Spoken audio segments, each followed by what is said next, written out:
আয় ছেলে, এদিকে আসো।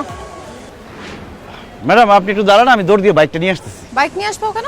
মানে আপনি আমার বাইকের পেছনে বসে বাসায় যাবেন এই জন্য ডাকছেন না? স্টুপিড! তুমি আমার স্টুডেন্ট, আমি তোমার বাইকের পিছনে কেন উঠবো? আচ্ছা একটা কথা সত্যি করে বলো তো, তুমি কি ভার্সিটির কোনো ম্যাডামের সাথে প্রেম করতেছো? এখনো কোনো ম্যাডামের সাথে প্রেম করতে পারি নাই, তবে ভবিষ্যতের কথা বলতে পারছি না। ভবিষ্যৎ বলতে কি বোঝাচ্ছ?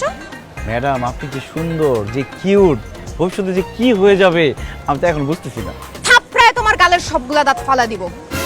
কার সাথে তুমি কি বলতেছো? হ্যাঁ, আমি তোমার ম্যাডাম, তুমি আমার সাথে এইভাবে কিভাবে কথা বলতেছো? আমিও তো আপনার স্টুডেন্ট, আপনি কিভাবে আমার সাথে এই ধরনের কথা বলেন যে আমি কোন ম্যাডামের সাথে প্রেম করি? ভার্সিটিতে সুন্দর সুন্দর মেয়ে থাকতে আমি ম্যাডামের সাথে প্রেম করতে যাবো কেন?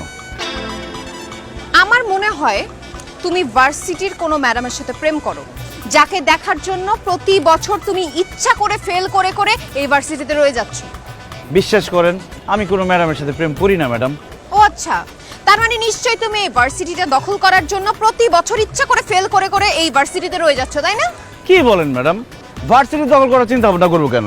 উপরওয়ালার মেহেরবানিতে টাকা পয়সা সহায় সম্পত্তি সব আছে, শুধু মেধা নাই, এই জন্য পাশ করে ভার্সিটি থেকে বের হতে পারতেছি না। সত্যি করে বলো তো, তুমি পড়াশোনায় ভালো না এই কারণে প্রতি বছর ফেল করতেছো, নাকি অন্য কোনো কারণ আছে?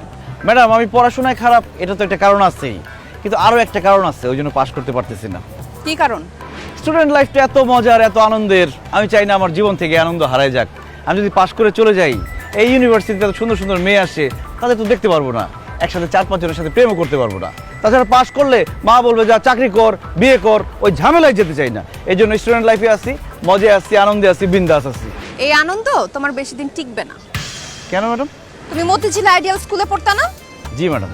তোমার সাথে একটা মেয়ে পড়তো না, তাবাসসুম?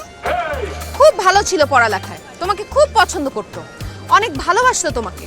তুমিও তার সাথে অনেক দিন প্রেমের নাটক করে তারপর সুন্দরী একটা মেয়েকে পেয়ে ওকে ছাকা দিয়ে চলে গেছো। তো চাকা দিব না, কি করব? ওর চেহারাটা খুব খারাপ ছিল ম্যাডাম, আর তার চেয়ে বড় কথা ও আমার থেকে লম্বা ছিল। ওর সাথে যখন আমি হাঁটতাম তখন সবাই আমাকে বাটুল বলতো, এই জন্য লজ্জায়, ঘৃণায়, অপমানে ওর সাথে ব্রেকআপ করে ফেলছি, আরেকজনের সাথে প্রেম করছি। কিন্তু ম্যাডাম আপনি এত কিছু কিভাবে জানেন? কারণ তাবাসসুম আমার বড় বোন, আর তুমি হচ্ছ আমার বোনের প্রতারক এক্স, আর আমি তোমার টিচার। ভার্সিটিতে আমার সময় তো ভালোই কাটবে, কিন্তু তোমার কপালে যে কি আছে সেটা তুমি বুঝো। ম্যাডাম তো কি বলে গেল?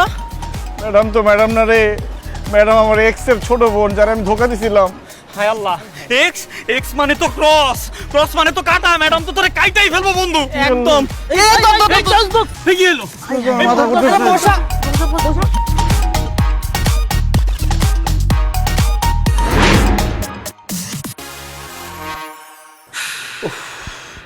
সারাক্ষণ এই অসভ্য জঙ্গলি ম্যাডামের কথা চিন্তা করতে করতে আমি শুধু তারই দেখি সবসময়। এই যে কাজের মেয়ে রহিমা, তুমি আমার সামনে দাঁড়ায় আছো, অথচ আমি দেখতেছি যে আমার সামনে আমার জঙ্গলি ম্যাডামটা দাঁড়ায় আছে। এই ম্যাডাম আপনি আমার কল্পনা আসা বন্ধ করেন তো।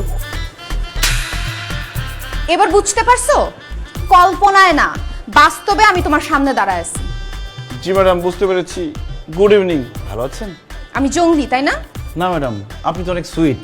আমি জঙ্গলি, আমার 14 গোষ্ঠী জঙ্গলি, জঙ্গলে আমাদের বসবাস। আমি অসভ্য, তাই না?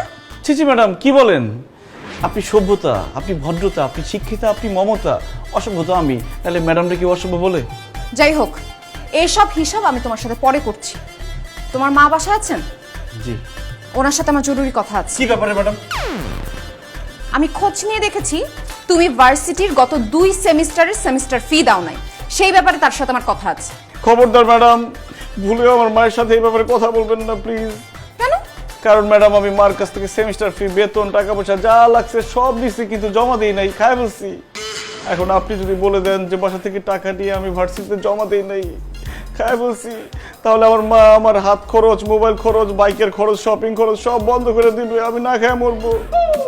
আচ্ছা, তা তোমার মাকে এসব কথা না বলে আমার কি লাভ? ম্যাডাম মা তো আমাকে সেমিস্টার ফি আবার দিবে, সেটা তো আমি ভার্সিটিতে জমা দিব না, আমি আপনি 50-50 ভাগ করে নিয়ে যাব, পার্টনারশিপ। একে তো তুমি মনে মনে কল্পনায় আমাকে গালি দিছো, ভার্সিটির সেমিস্টার ফি দাও নাই, বেতন দাও নাই, এখন তুমি নিজের ম্যাডামকে ঘুষ দেওয়ার কথা বলতেছো। তোমার মাকে সবকিছু তো আমার বলতেই হবে। এতক্ষণ যে আমাকে গান শোনালা, সেই গান তাকে আমি শোনাবো। শোনো। আল্লাহ রে, আমি শেষ। এখন কি বাসায় থাকবো নাকি পালাবো?